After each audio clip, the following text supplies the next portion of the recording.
weeks, everyone has been talking about, all right, where's the old 100 Thieves? Where's the aggressive 100 Thieves? That's what we're waiting for. And is that going to be what 100 Thieves gives us? Or are they going to be playing, more slow, methodical style and just try to be, more of that kind of late game style of team? Absolutely. I'm really curious about this one. I know we heard about it on the analysis somewhat, but I really am keyed into the bot lane matchup here. FBI and Huhi, I agree with Mark Z. I think have been a somewhat stronger performing 2-on-2 in this year so far. Cloud9, though, threats in a lot of other places. Blaber seems to be a frontline MVP candidate. Perkz, I believe, was first team All-Pro for mid lane. Ryoma, obviously, only 6 regular season games. Probably didn't get almost any votes. And so now we are into the actual selecting part of Champ Select as Renekton is insta-locked for Cloud9's top laner Fudge. Yep, and that is actually the most played top laner by a lot for Ssumday, so it is a nice takeaway from him. It will be interesting to see where he wants to take us as far as the answers. Notably, the big three, as far as the junglers are concerned, are all banned away. Generally, when these 3 champions get banned out, you see people move towards the AP junglers. The Nidalee, the Lillia often come in here.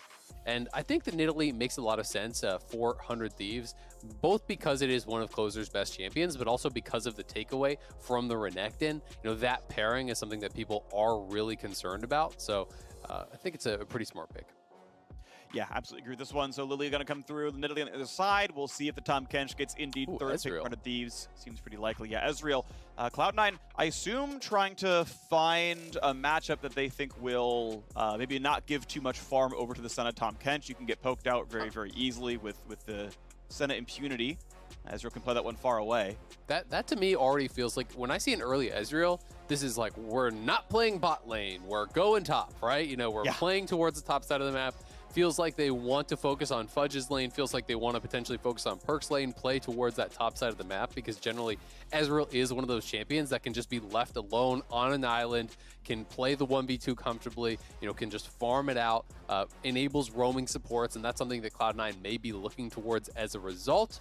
Now, going into this second round of picks here, we have the GP as the answer into Renekton. Can actually go really well, at level 1, level 2 type things for GP. If you can utilize that Trial by Fire passive effectively, that can be pretty powerful in that early laning phase, and should be something that helps to enable FBI, who is going to be playing this Senna down on that bottom side, ult towards the bot lane, potentially look to play towards that bot lane, which is what FBI and Huhi were really known for in Lock-in, what 100 Thieves was really known for in Lock-in in the early spring split. Yeah, this will be interesting because I'm expecting a Tahm Kench ban here, second for Cloud9, getting rid of the most common pairing, unless these teams scrimmed a bunch and they realized, there were other Senna lanes that 100 Thieves were willing to play, but Tahm Kench is the one that, the klaxons blare as hey, this is the lane match that they want to play. It's the lane match they want to play. And yeah, Tahm Kench is indeed going to be the ban. So we'll see if it's just going to be like a farming Alistar, farming Sett. I think actually can make a lot of sense here as well.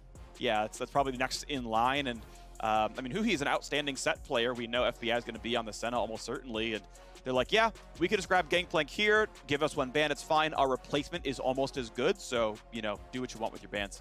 It's interesting to see the Lucian and the Aurelia both targeted towards Perkz. We very likely know that Renekton is going towards the top side. It's like 99% of the time that it is played up there. But Perkz is one of the guys who's playing a lot of these aggressive champions mid. He's brought out the Yone, he's brought out the Aurelia.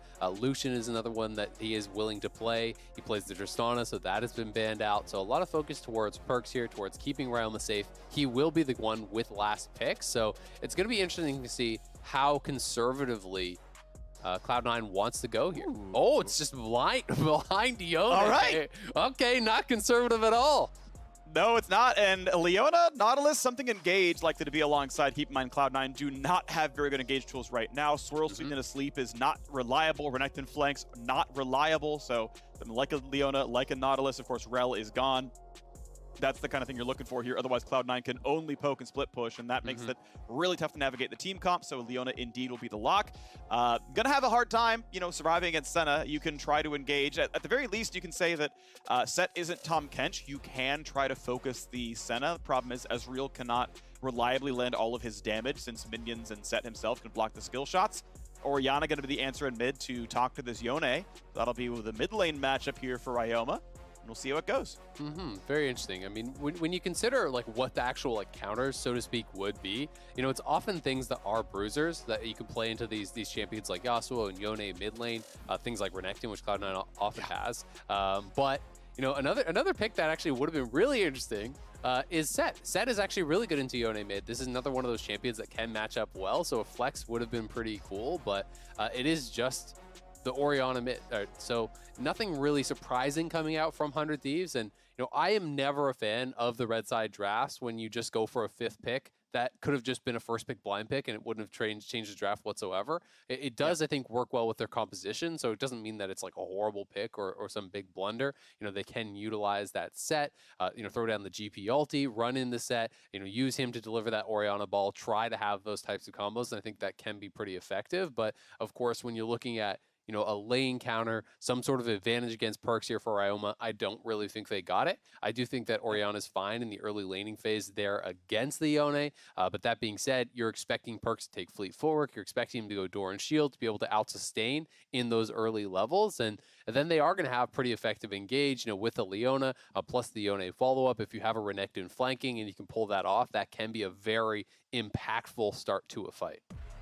Yeah, it'll be fun to watch for. I kind of agree with your point about how it's unexciting to see Red Team just, well, we grabbed the team fighting mid laner that everyone plays already, but they picked it for the composition. They said, look, we just need to make sure we have the follow-up engage for the Sett, so we're going for it anyway. Not like Nidalee brings crowd control either, so yeah, they were kind of locked into Orianna. We'll see if it works out in the end for them as we are on to the Rift here for game 1 of this match. Upper bracket spot, winner faces Team Liquid for a spot in the finals. After that one goes down later on. But right now, yes, indeed. Please be good people. Cloud9 100 Thieves going to be doing battle here in this one. Best of 5 to see who can do better. Perkz on the Yone. It's going to be exciting. Yeah, it should be a very interesting one here today. Notably, it will be the farming Sett, and Huhi has brought teleport. So, you know, not expecting to be under a tremendous amount of pressure here, I think, in this lane. You know, with the Ezreal plus Leona, there is potential, especially post 6-4 and all in. You know, if you can lock them down fully, utilize the Ezreal ultimate, you know, have those kind of point and click stuns from Leona to guarantee your skill shots coming out, then there's maybe some threat. But FBI is playing cleanse, and Huhi will be the farmer. He is going to be playing TP, perhaps more worried about getting actually poked out than actually all in. And this will allow him to farm a little bit more aggressively, trade out his health for some of that gold, and then utilize that TP to come straight back to the lane and get things going. And notably, it's not a teleport actually on Zven, right? We see a lot of Ezreals in these types of matchups go for the TP, so he is somewhat concerned about the pressure that is going to be brought here from that 100 Thieves bot lane. You're going to see Perkz taking the poke that he expects to against an Orianna, otherwise relying on, as you mentioned, the door and shield, which he did in fact buy to keep himself healthy. Fudge doing battle with Ssumday up the top side. Big Q going to get 106 health back, but Ssumday gets an extra parlay, and Fudge is at 130. His one and only potion has been chugged. Ssumday's going to get almost another Q, and level 2 is going to be first for Gangplank, it looks like. Yep, and you've got to be really careful, actually, especially at level 1 as the Renekton. If the Gangplank is utilizing his passive and always using that on the Renekton instead of on the minions, it can go pretty bad for Renekton. And being able to force out, you know, that potion early levels here, you want to be playing as the aggressor in this matchup as Gangplank. You want to be autoing the minions, getting your grass proc ready, and then queuing this guy on cooldown, you know, really trying to pressure him heavily.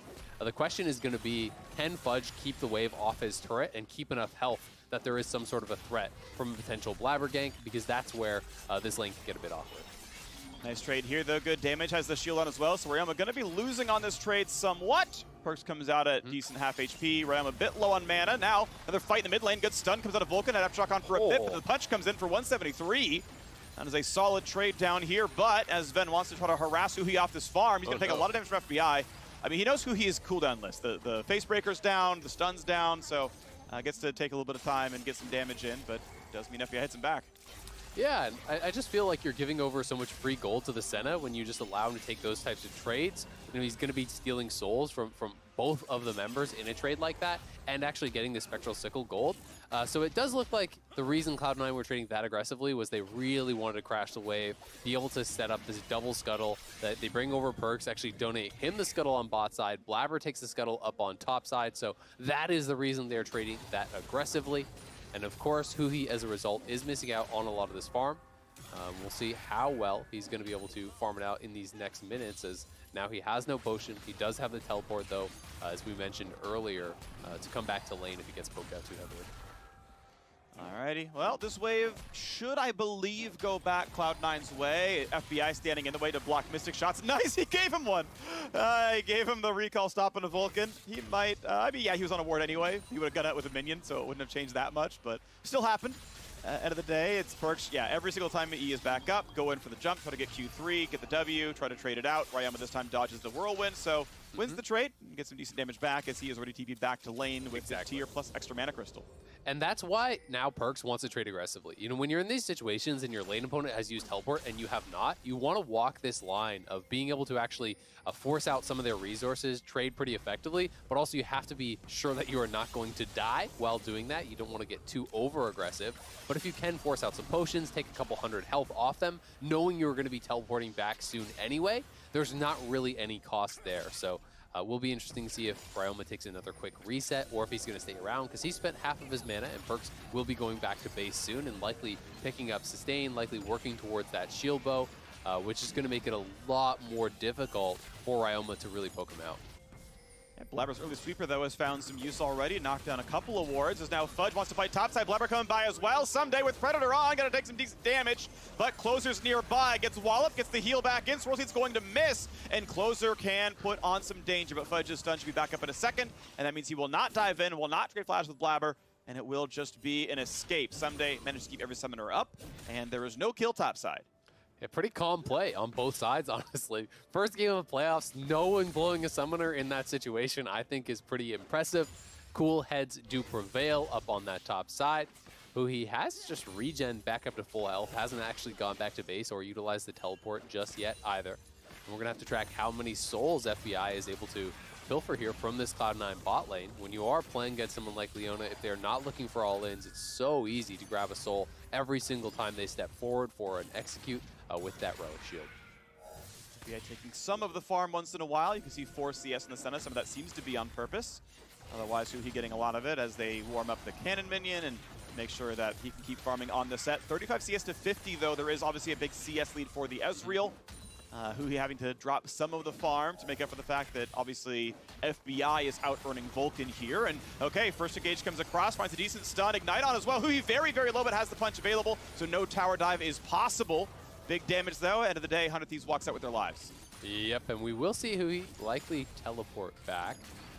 They may want to just let this wave chill, and he could run, but because the wave stacked to their tower, it would slow push towards their opponents, which is going to be awkward. And he's actually TPing for a potential flank here. Looks like they want to set up for a dragon take potentially, as Closer is down in the area, but Blaber is down here as well, and Vulcan is on the roam towards mid, so a little bit of an aggressive TP, but doesn't result in anything there from Huhi.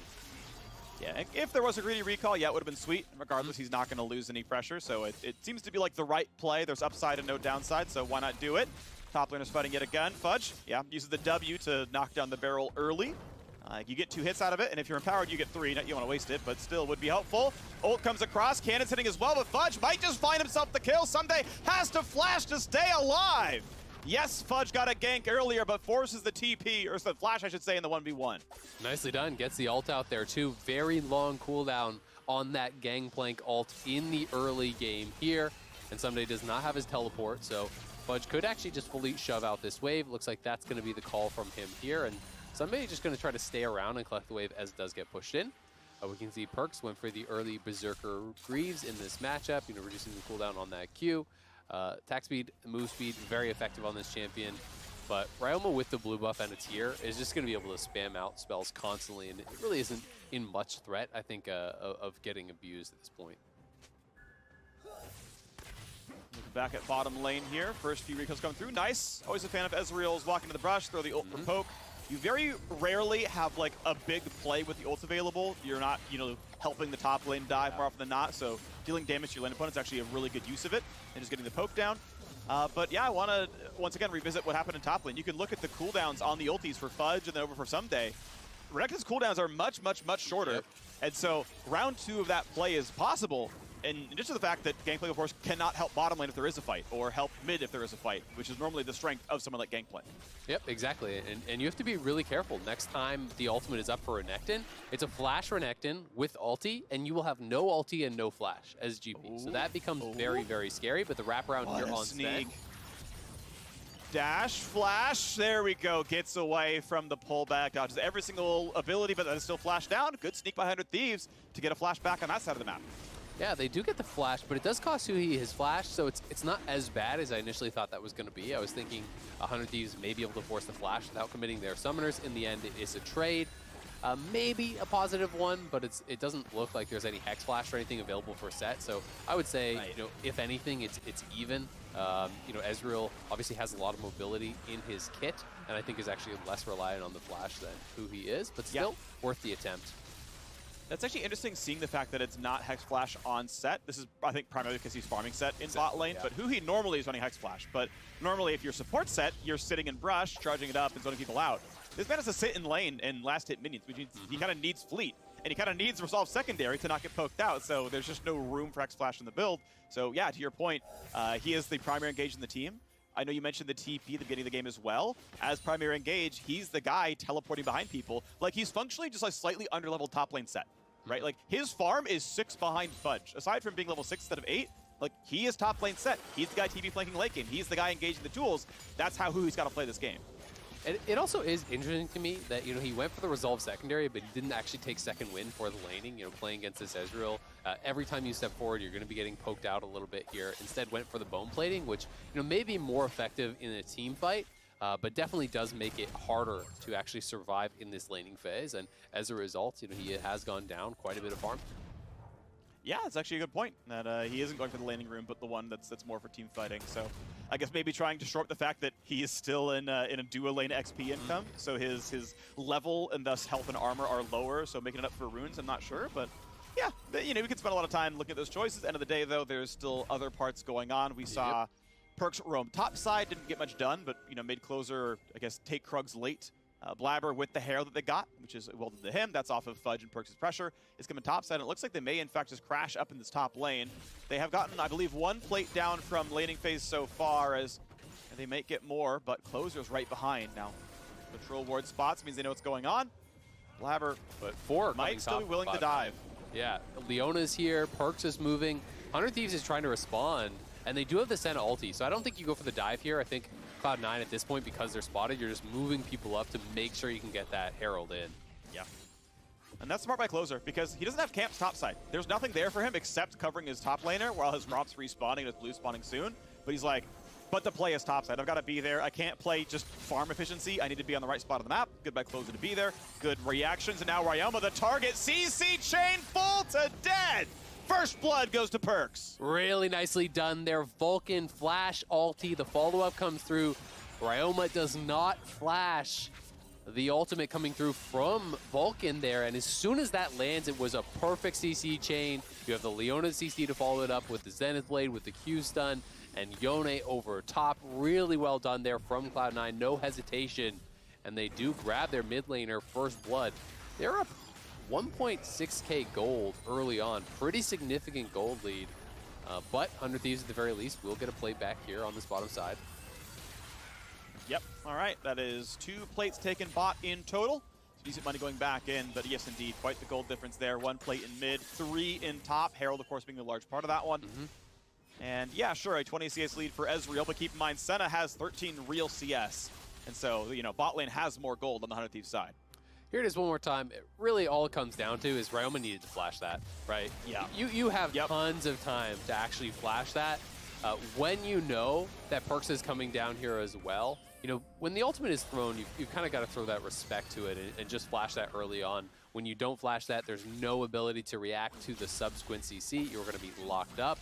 Perkz getting first blood, putting himself in a really nice position. And when Yone gets to an early shield bow, he becomes such a pain for people to lane against. You know, both GP and Orianna in that matchup are so heavily reliant on being able to whittle him down, and it just becomes impossible at that point. You know, with fleet footwork, with the domination runes in the secondary tree, plus that shield bow, you are healing through everything they are throwing at you, and he can really play extremely aggressively at that point. He's even picked up just kind of the casual null magic mantle here. I don't think that's going to be really built into anything early on, and just to be able to survive against Nidalee and this Orianna as well, which I think is pretty smart, given that those are really the only people he's likely to be interacting with. Yeah, it makes a lot of sense, honestly. I'm a fan of the build. The component's in there for a while. Yeah, like I said, Wit's End probably not happen for a while. QSS doesn't seem that important. I think it interacts well with Sett because it's a suppression. I know you don't get rid of Airborne anymore, but there might still be something funky because it's a suppression as well. Regardless, yeah, looking good right now for Cloud9. I think many people expected this to be a Cloud9 win. They were first seed after all. They won the last best of 5 they played in the lock-in tournament. Sure, that was a reverse sweep back then, but it's looking pretty good on the Cloud9 side. Bot lane has yet to find themselves a kill or anything, right? The one real strong point people were looking forward to with 100 Thieves. They've got some farm and some plates, but not much else. A Dragon, the second one now spawning. That might be a play as the squad's around. Yone walking over. Cloud9 may get this one away. Yeah, it looks like they're probably going to be willing to, but Fudge is moving down. He does have teleport, so if they want to contest, they still have the ability to, and Perkz has now arrived. They've got the Essence Reaver done on Zven, and they're looking. They're going to find big damage. FBI force him to flash away. Blaber, Zonia's in the front. They're going to go for the front line. Huhi gets a shield. FBI kills off Blaber. Huhi going to be traded back. FBI going to drop Fudge. Gets away. Chased down by Closer, but he buys enough time for a trade kill. 3-2 so far to Cloud9. Dragon still alive. A better team fight for Cloud9 yet again. Yeah, Cloud9 going to be able to come out on top in that it's a trade of teleports. Every flash from the 4 that were already there from 100 Thieves is gone, so the summoners going worse for 100 Thieves, the kills going worse for 100 Thieves. Cloud9 will not go towards that Dragon. They just go back towards the lanes, look to push it in. Perkz is going to push in mid, then catch the wave top. We'll see when they want to reset here, but Hex Flash coming in big from Vulcan. Hex Flash over the wall, catching Ryoma there with the ultimate, and then in goes Blaber. The TP does arrive here from Fudge. FBI had a really nice Senna ultimate across multiple members, but then Perkz, the E is already out. He R's in, flashes as well, did not flash, used that Q2 to dash over to follow into that blue pit, getting another kill, has the shield bow complete, and he's going to be able to kill the first tower of the game solo up top. They may lose Dragon off this because he doesn't have teleport to actually get down if Fudge wanted to join, but I think it's well worth it. He's going to be ridiculously rich at this point. Yep. So Cloud9 betting big on gold income. Rift Herald top side. Finish the turret later on. Give that gold over to Perkz. Spend money getting kills. And the result is a nearly 3,000 gold lead. The punishment is, yes, indeed, 100 Thieves have gotten the first 2 dragons, but the hope being that your gold income is so good that you can contest the next ones afterwards. Yeah. And even still, 100 Thieves actually able to get more done bot side. They will eventually knock in this turn as well, anting the turret score 1-1. I just think it's so concerning how strong Perkz is going to be. I'll be interested to see what he actually has when he goes back to buy, because I don't think he has actually base since that Dragon fight where he got a couple kills. He just took that tower top, and now they're looking to actually set up a potential dive here mid. They're going to drop the Herald, so mid lane turret is also going to be gone here. Perkz is just going to be so rich, and Yone is one of those champions that I think snowballs better than almost anyone in the game. When you get to a quick 2 items, and you have that shield bow, it's so tough to burst him down. And with the IE plus shield bow as that 2 item spike, you can 100-0 carries like it's nothing. Oh yeah, it's rough. It's really, really rough. And Senna doesn't have the easiest itemization to stay alive longer. Orianna, now, okay, yep, they get it. It is still 11.5, I will point out. So this is pre-nerf to arm guard, which is maybe worth considering. It's also before the change to shield bow, where it gives a bunch of bonus AD on top of it. So Perkz is going to be less lethal this game than he would be on live if you're able to play solo queue right now. Not that it might change very much, but that is one difference to keep in mind. It means we may see arm guard come through for Ryoma as a second item to stay alive a bit longer against a champ like this. Yeah, we'll see if that's going to be the call from him. But I feel like if you didn't build it for the laning phase, you're just not building it until maybe way late. My guess is he's just going to be, going for his tier upgrade here, going towards that Seraphs as the second item. Cloud9 just moving around the map as a squad. Vulcan and Blaber holding hands, moving around, pressuring people off of these towers. Closer is shadowing Ssumday, knowing that he could be under fire here. And it is actually an early QSS there for Perkz. So he grabs the QSS, plus the BF, wants to be able to make sure he has the ability to go deep and not just get locked down. That is something that you are in danger of. When you go in with the E, if you get CC'd up, you can sometimes get killed off, so the QSS will allow you to QSS out of any potential CC and snap back if you are in danger. Things like the Senna route potentially, the Everfrost route, even something like that snap together there from Huhi, you should be able to QSS and then just E back. Yep, it's basically, that's it. It's Everfrost, Senna W, and Sett E. Maybe the R in case it's coded a little bit weird, but my expectation is not because it's an airborne effect. We'll see. I'm just not the expert on that one. Don't run a Sett a lot myself. So we'll see. He's aiming at a couple of different abilities, and he's going to try to make sure he is unstoppable during it. Muramana getting pretty close here for Zven. Essence Reaver first has been the common Ezreal build for a while now. Mythic third with the mana stacking. You basically can't run out of mana. You get some really good Q poke. The cooldowns are good. It's a nice build overall. Zhonya's first, very standard for Lillia's as well. Going for damage, by the way. There aren't any real other magic damage threats in the team, so no Moonstaff this time around. Just going to go for the Leandries. Yeah, I think it makes sense. You can see that Night Harvester is the build from Closer. I think he's going to have a tough time getting value out of it, and he does have additional magic damage from the Orianna, so I would have been more okay with a supportive style build from him. To me, when the Nidalees are building full damage, it feels like it needs to be more of a snowballing style of game for them to get a lot of effect out of it, because I do think it's going to be difficult for him to really ever dive in, even with this more bursty style of build in a team fight. We'll see the risk can happen, but you're right, it might be tough. Honestly, everyone is either very tanky or very mobile in the case of Zven. So yeah, it could be tough to find the right target on Closer's side. You can see a 1-level lead in the jungle. Top laners are close. Fudge, obviously with all the help he got from his team, bunch of wards coming down, the entire jungle taken away, he's able to take down the third turret of the game. Herald crashed top and bottom. Top and mid. Fudge took bottom. 3-1 turret score, 4,000 gold lead. Next dragon spawns in 50 seconds. This is one that Cloud9, I believe, should not be allowed to give away. They've got to make sure they're on the right side of the map. Perkz does have TP and will have to make that teleport happen to get down to that side of the map because we are running short on time to recall and walk. Yeah, I think he's going to push out this one wave, and then we'll see if he bases and then looks for a TP off of a buy, because he hasn't been back to base for a bit. I'm not sure exactly how much gold he has, but he's doing the Krugs, so I think he won't be going back to base, that's for sure. Ssumday will be heading up towards topside to answer, but I do expect them to contest. As you say, I don't think you want to be giving away 3 straight dragons. It just gives 100 Thieves that light at the end of the tunnel. It gives them that potential win condition of a soul, so Perkz is moving down. He's just farming the entire enemy jungle away on his trip down here. Ooh, well, Fudge is the target. Javelin doesn't quite anything, but it might not matter as the rest of the squad comes in. Dunk into the wall. Goodbye to Fudge. He has been flattened. He's an edge piece. He's gone. We'll see him back in the base when he respawns, and that means Dragon is kind of a freebie to 100 Thieves. You can't really win a 4v5 here. Yeah. Team Cloud9 tries. That's a pretty big deal. The fact that they're actually going to have to give this up. Fudge just out of position. He doesn't have a tier 1 tower there. He's playing pretty far up the lane. You have got to know the 100 Thieves are going to be setting up around this dragon. The only person you've seen is actually Gangplank. Where do you think everyone else is, right? Of course, the other 4 members from 100 Thieves would be down on that bottom side, so pretty costly mistake there from Fudge. I do think the game plan here from Cloud9 was, build towards this inevitable 3rd dragon fight, stack as much gold as possible, then you're super strong, you can test them there, you stop the soul stacking at this point, and because he gets caught, well, that's kind of all out the window, and now 100 Thieves have the opportunity to try to go for that soul in just about 5 minutes. Yep. Now the spikes come through. Zven's done with Muramana as well. We know Perk probably has a full item ready to combine. If it's IE, maybe not quite, but he's getting close anyway.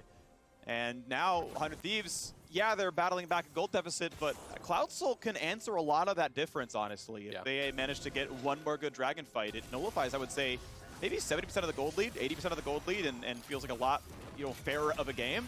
Vulcan gonna go in. They're gonna go for a sleep here as well. They're gonna find a Sett. Drowsy ult comes on to only one, dunks him backwards. Vulcan is just gonna die. 100 Thieves have a better time in the team fight. Can Perkz do enough though? Ssumday walks away cleanly. 3-man knockup. Big damage. FBI is gonna drop. Huge by Perkz to turn one back around. Yeah, he's going in. Cloud9 not super coordinated on that engage. It is actually Bloodthirster second here for Perkz, so all about the sustain.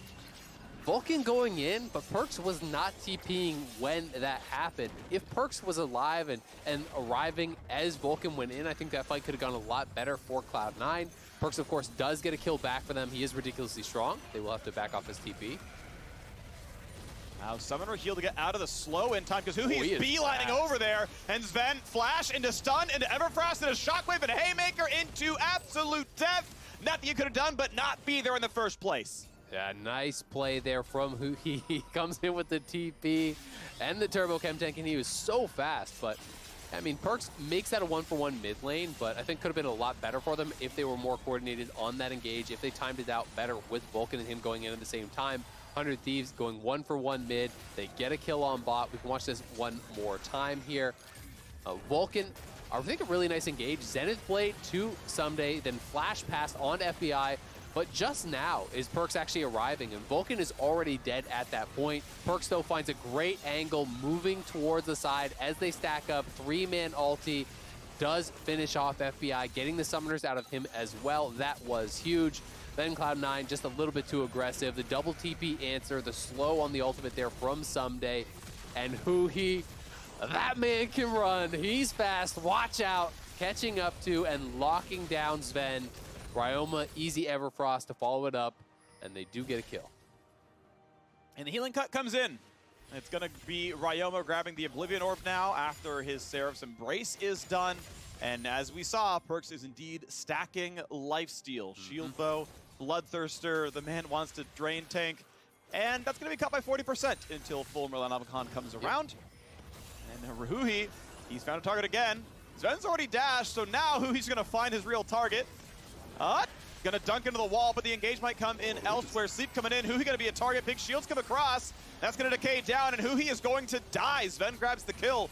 Too far of an engage for the 100 Thieves support. Yeah, just didn't realize where everyone was. There was a lot of Cloud9 members, and he catches up to Ven, and everyone from Cloud9 is just around him. So Cloud9 now gonna go straight onto the Baron.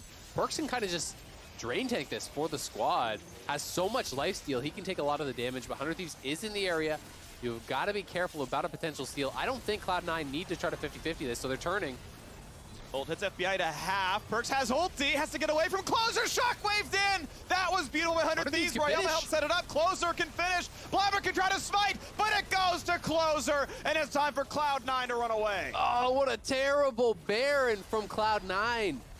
There was no need to force that hard. They were in a winning position. They give away Baron, and now your opponents close the gold gap off of that big steal from Closer, and they have potential to grab Soul here. Perkz gets speared over the wall, tries to dash away, caught by the shockwave, finished off, and then Closer. You have a better smite finish here as the Nidalee. You have that Q smite. He didn't even need to use the smite, actually. Looks like it just got killed off by a little bit of damage coming through from Ryoma, plus his Blaber Q smited to 300. He's like, okay, I'm gonna hope I time it right. 300 off, and all right, yoink. Ours now. And now 100 Thieves, you know, with the additional power from the Baron buff, you're actually stronger at this moment in time. You have more effective power despite that gold disadvantage. If they take the Soul, they are really fully in control of this game. Cloud9 not playing well around that Baron. Huge overforce, and they are punished big time. Okay, Perkz, you're the man with 3 kills. You're the man with the gold lead, highest CS in the game, most kills on your team. Is it going to be enough for you to be the difference that your team needs? Fudge trying to build up Fury. Dragon down to 5K. Zven doing a bit of poke. Blaber lost the last smite. We'll see if Closer wins this one. Engage comes in for Vulcan. Dunks him right back in. Perkz wants in. Doesn't catch Ryoma with the knockup and can't get the rest. Shotgun catches Fudge though, but they still get the kill. 1 for 0 so far. Closer zone is and Cloud9 on the chase. And what he found kill 2 and 3. Make it 4. Make it all 5. You thought you caught Cloud9, but they aced you for nothing. And they're going bot. They're going to try to push here. We'll see how much they can get. The death timers are long. I don't think that they could end off this, but it should be an inhibitor for sure. We'll see how quickly Cloud9 wants to try to move towards the end. I think they're trying to end, yeah, because otherwise you leave one person on the Dragon. So they think they have enough to win the game here. Respawn timers, 12 seconds on FBI, 10 now on Huhi. I don't think they get the next, but they make, and they've realized it now. They're like, okay, we spent the entire team. Now it does save them time in terms of you can get out of the base a little bit faster because you killed the turrets and inhibs a bit faster. And you're probably not gonna get this Dragon stolen anyway. But yeah, they went for the big play. Said, maybe we have enough. Okay, we don't. Bud Light Ace, let's watch it again. All right, here it is one more time. Vulcan on the flank, finding it at an angle. Fudge as well is behind the team. And I just feel like 100 Thieves lost track of that. Fudge was on minions, and no one is marking him. No one is keeping him out of the fight. He just walks in to all the carries there. Blaber finds a good sleep. Perkz gets into the back line, but losing track of the Renekton there, who's playing on your minions in mid lane, is not a way that 100 Thieves are going to be able to win these fights. If Huhi is diving deep and no one is marking Renekton, that's what the fight is going to look like, because everyone else is squishy. Yep. Beautifully done. And Fudge, I mean, he walked the whole way there. Like, we were calling out the fact that, like, he's hitting Gromp, he's running around past the blue buff, he ran over down the mid lane. I mean, he was in full vision the whole time. He was literally on the red team's minions, waiting for the flank. The minions were attacking him, so they had vision. He just traipsed his way back there, and he's stealthy. Like, here's the thing. Everyone sleeps on Fudge. They forget he exists, and this is what happens. You forget he exists, and he shows up right behind with the big stun, and your mid laner's dead. So. Sneaky crocodile. He is. You know, turns out Cloud still has some sneaky members on the team, even with him gone. He's just in the top lane now. All right, Perkz, he's got a GA here, so not going towards the IE. Really wants to be able to dive deep, trying to focus a bit more on his survival in these fights. Has the GA, has the QSS. Soreldia's Grudge, I believe it is called, coming through for Zven, which is quite an effective item on the champion. It is kind of like the old Iceborne style. You know, you get the slow on your abilities here. Can allow you to both kite out and potentially chase down in some of these fights. So a lot of big item completions coming through for Cloud9. They are again on the offensive here. Pop quiz, do you know who Soreldia is? No. In the lore of League of Legends? No. It's either Ashe's or Sejuani's ancestor. Oh, okay. The like initial like leader of the either. Yeah, I know. Ow. Okay. But yeah, there you go. That's you know, the sort of Avarosan, not Avarosan, the Freljord Triumvirate. Yeah, one of the ancestors there. I give myself Ashe like a 1% chance of knowing the answer to a lore question. Yeah, just on understandable. Average. Yeah. That wasn't one of the 1%, so. It wasn't one of the 1%, no. yeah. No. That's okay. Careful though, Zven. Okay, yep, it's fine.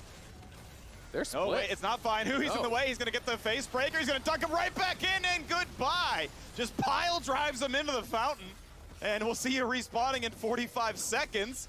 Baron's alive a little bit after that one, so it's no free objective, but He's gonna kill back. Yeah, it's a kill and a flash there. And yes, he can always E over the wall, but when no one is around you from their team, 100 Thieves just keep chasing. There's so much move speed on this Sett, who has the Deadmans, who has that chem tank.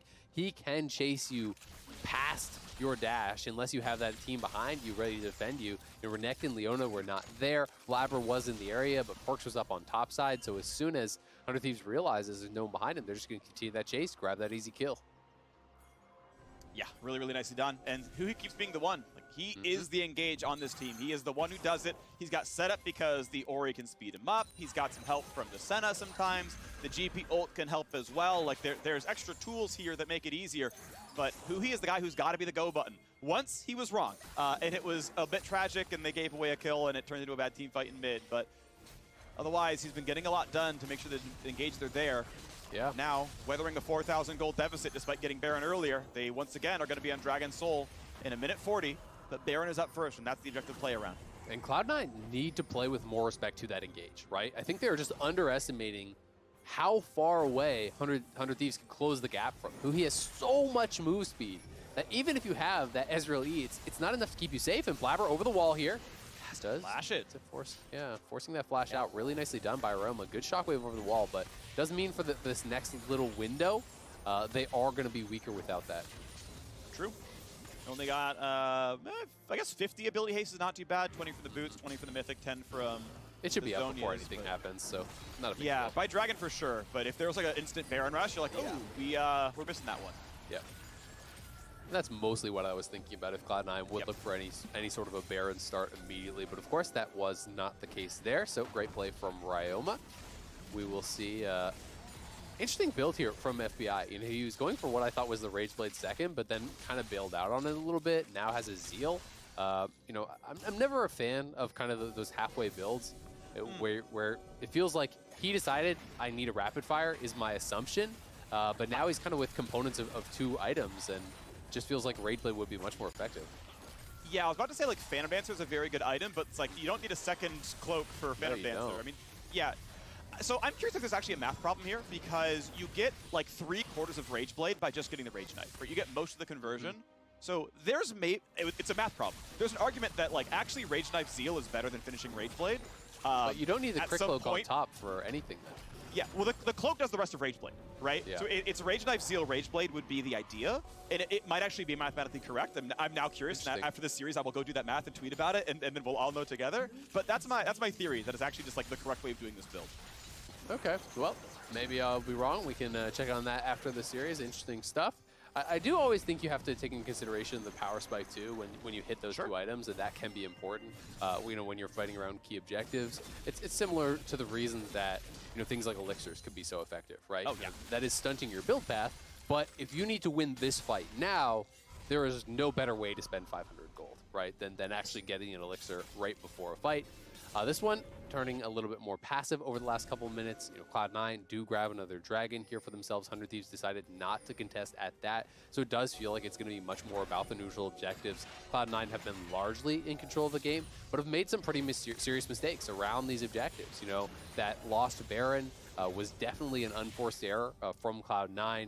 Giving that away, I think, has made them play a little bit more slowly, knowing that their opponents are sitting at Soul Point, knowing that it's later into the game. They're playing, I think, a lot more cautious now. Ezreal does half of FBI's health, and it's not going to get better anytime soon. Pretty good poke on Ssumday as well. Barrel's giving us the mid. Blaber kind of wants in. Perkz coming in, dunked backwards, trying to buy some time for his team. Rage not going to find much either, as they don't get much of a sleep now. They've got FBI, not going to find the root though, and they're going to walk away. Vulcan now chunked down. Be careful, he's still taking damage. Pops the locket shield, may still die, and Ssumday going to find one kill. In the back lane goes Perkz, can't kill Huhi, has to jump right back out. Ssumday very, very low, gets dropped down. Time to run away. 4v4 on the map. Perkz wants to find a way in, but can't just yet. No ulti means it's not going to be an easy move. Closer jumps in, but careful, he got baited. He got outsmarted, and he's going to be dropping. Perkz goes for the kill in backside as well, but he's 1v2. Zonia's dodges True Shot Barrage, and Perkz can't find the rest of the damage. Huhi now going to drop as well, and Cloud9 just had the numbers. It is 4v2. Shock going to buy some time, and it's time to run away. But be careful, because the slows are still in. Oh my gosh, Blaber makes it happen. Orianna going to drop, and it's another Bud Light Ace for Cloud9 right in front of the base. It's time to close the game. What a fight there. So back and forth between Cloud9 and 100 Thieves. It looked like 100 Thieves might have had it at the beginning of that fight, but Cloud9 kited out, stay alive. They take the ace, and they're going to take the game. Absolutely beautiful game. Back and forth, back and forth. We had some throws, we had some catches, we had some outstanding team fights. Cloud9 take game one of the best of 5. Damn, that was a crazy final fight. Such a long one there as Cloud9 tried to pull off that pincer play on the 100 Thieves, coming one side with Perkz, one side with Fudge. 100 Thieves did such a good job disengaging the initial fight that it looked like it would have been going their way. But as they tried to chase down Cloud9 to take them out in those final moments, Cloud9 just turned and was able to find the effective fight. They were getting so much damage in with Zven, who was kiting back, constantly hitting those mystic shots. Perkz was poking from the side nonstop, life stealing back up over and over and over. He never went down.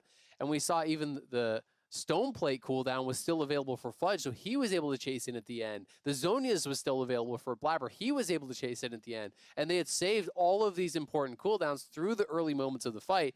And that is just so impressive. And yes, Cloud9 did have some missteps. Yes, they're going to be kicking themselves for that earlier Baron. But overall, I think this was a really impressive showing from Cloud9. They played it aggressively. Their engages largely were very on point. And their flanks in a lot of these team fights were really, really nice. Yeah, really, really well done. Some good moments back and forth, of course, for both teams, but Cloud9, the better team fighters by far, and they walked away with it in the end. So congrats on game one. With the victory, Cloud9 have the lead in our series, but it's a best of 5. It'll be a while until we crown our actual victor. But when we return to the State Farm Analysis, we'll be breaking down that game one victory. See you there.